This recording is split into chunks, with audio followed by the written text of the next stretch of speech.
I went to Amity Island in real life.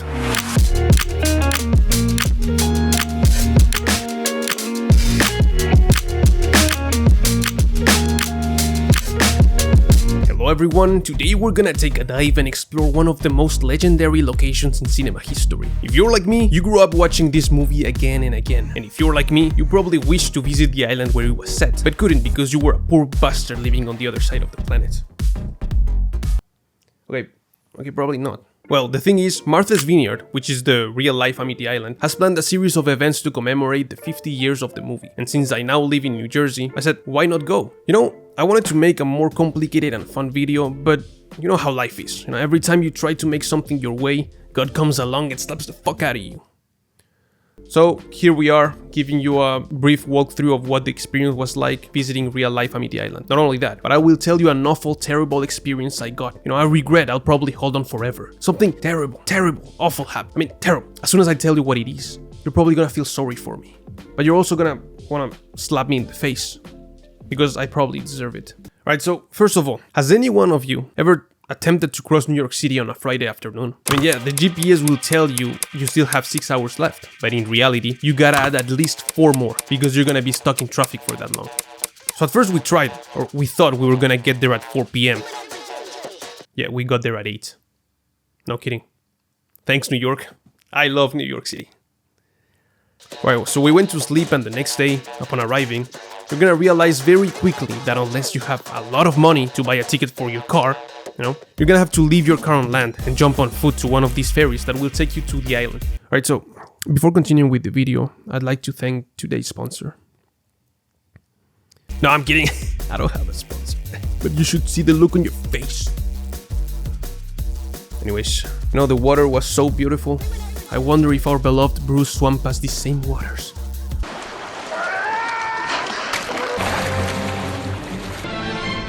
Oh, the memories. How beautiful.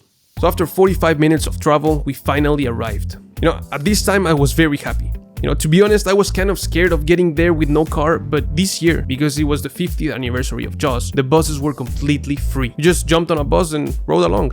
Okay, so what exactly do you see on the island, like once you get there? Well, first of all, we went to an ice cream shop that was right in front of the port. To make it clear, the ice cream was bad, and we got charged $18 for a pair of crappy ice creams. So if you ever go to the island, do not go to this ice cream shop. Like, service was bad, the ice cream was worse, and the price even worse. I threw mine out halfway because it was so creamy and flavorless, it started dripping all over the place. And it was also difficult to film, you know, yeah.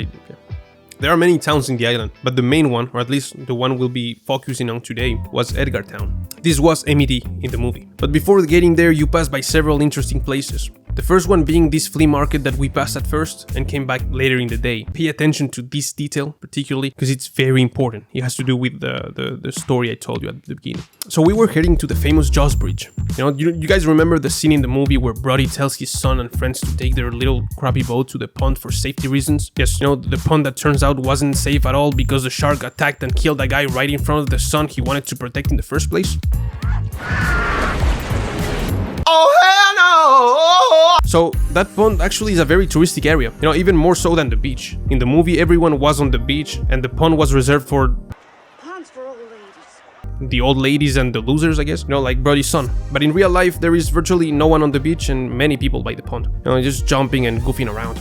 Even though there was a sign that didn't allow people to jump, they still did, you know, so I'm happy for them. I personally didn't jump because I didn't bring a swimsuit, not because I'm a coward or something. Also, for some reason I was expecting the bridge to be way higher, but it was actually pretty low, maybe 6 foot to the water, that's it. It was very surprising. So after an hour or so, we came back to the flea market and walked past it. You know, besides some real nice packed port restaurants that were far too expensive for my small pockets, we saw something truly epic. An almost exact replica of the Orca boat, you know, Quint's fishing boat, standing still right in front of us. It was really beautiful, like really beautiful. The rest of the tents beside, you know, didn't have much to offer. There was even a tent that was offering windows and doors on the repair services or something like that. And the motto they were screaming was something along the lines of, you know, get your windows and door repairs estimate right here and now. You know, don't miss this window of opportunity. which I guess it was funny, but it was sort of random, not gonna lie. In reality, I was really expecting to find more Jaws or fishing stuff at least, but not much to see there, you know. You'll probably find better stuff on Temu. Also, another random detail, but this one is actually better. In Oak Bluffs, you know, the same town where the market is located, we happened to stumble across the oldest surviving carousel in the US. You know, the card outside even said it was the very first in America, built in 1876. It's a very vintage looking flying horses carousel. It was still operational and it was located inside a roofed arcade.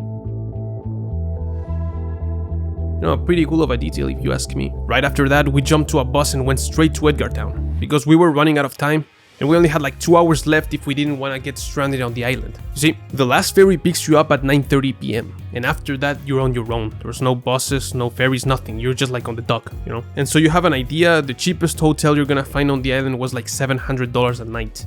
So, heck no, that was not an option. Okay, so once in town, we visited some stores that actually had more interesting things. I bought a card deck with a map of the island, and my girlfriend bought this nice looking keychain. There were signs and posters referencing Jaws a bit everywhere in town, which was pretty cool. We saw the town hall where Brody had to argue with the mayor and the local business owners, where Quinn scratched the board and drew the beast, you know? We also saw the port where Brody takes a ferry and the mayor tries to blackmail him into retracting his statement about the shark. And to this day, it is still used for the same purpose. You see those cars getting crossed along the water? Nice, right? You know, the town in general was very beautiful. Clean and kinda like an untouched paradise. The streets were small and you could walk everywhere. Made me think that if I had a ton of money, I would definitely move there. We also stumbled upon the local cinema, and they were actually going to, you know, project Jaws, but like 5 days later after we went there. You know, it was like they were gonna project it on June 25th, and we were there the 20th. So we missed that too, lol. But at least we got to walk through the hallways, which was a win, I guess. Alright, so reaching the end. Now let's talk about the big issue. The one I mentioned at the beginning. The thing that almost made me cry myself to sleep. So I'll tell you what happened. Remember the small market I told you about before? You know, with all the people walking and the restaurants and the replica of the orca boat? Well, when we first noticed that place while riding along the bus, we saw 2 cameramen filming a small stand, and I saw 2 men signing stuff and a line of Jaws fans waiting in line. Now, my tired dumbass, who was exhausted from walking and hadn't had anything to eat since the morning, you know, aside from a Red Bull, didn't connect 2 and 2 together. I just thought to myself, maybe they're just interviewing, I don't know, like a random extra that appeared in the movie, because the island had actually promoted a paid event in which you could meet a couple of extras. So I didn't think much of it and I just left for the next spot I wanted to see, you know, because we didn't have much time. So everything kept going smoothly and I didn't think of it again until I got home back in Jersey. You know, I started scrolling on my phone. I see a news article that stated in big words, Richard Dreyfuss attended Martha's Vineyard to commemorate the 50 years of Jaws. Dreyfuss and his co-star Jeffrey Kramer signed autographs. Steps from an orca lookalike, another star of Steven Spielberg's masterpiece. So the guys I passed by on the bus were both him, you know, Matthew Hooper, of course, and Jeffrey Kramer, you know, the guy who played Brody's police colleague. And I just stood there, you know, in pure shock. I've wanted to meet these guys since I first watched the movie, you know, when I was like 9 years old. He was just 60 feet away from me. I saw his back. I saw him signing the stuff. I saw the cameraman filming. And I probably missed the only chance I'll ever have to actually see him, you know? So that's that. And I'm pretty sure there's a lesson to be found here. But right now I'm just a bit lazy to figure it out, so let's move on. You know, I really enjoyed this trip.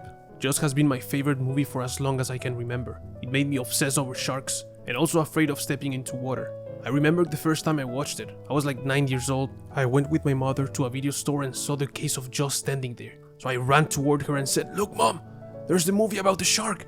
She asked me, "You wanna buy it?" And I said, "Yes," you know. The moment I grabbed it, I saw Jaws 2 right behind it. You know, the case was right behind the first one. So I ran back to my mom and told her, "Mom, there's also Jaws 2. So she asked again, "You wanna get it too?"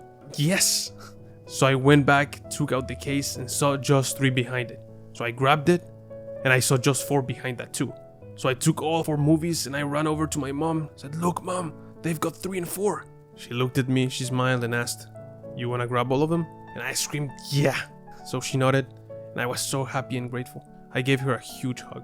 We went back home and I watched all of them in one sitting. Of course, I was just a kid, so I liked them all at the time, you know. I didn't understand what was considered good or bad in terms of story, script, or filmmaking. I just liked what I was watching. And over time, of course, I leaned more towards the first two movies, and eventually, I just kept rewatching the first one. But it was all a magical experience that I won't forget in this lifetime. And seeing the place that gave birth to it was truly special. So if you stayed up to this point, thank you for watching, and may God bless you today and always.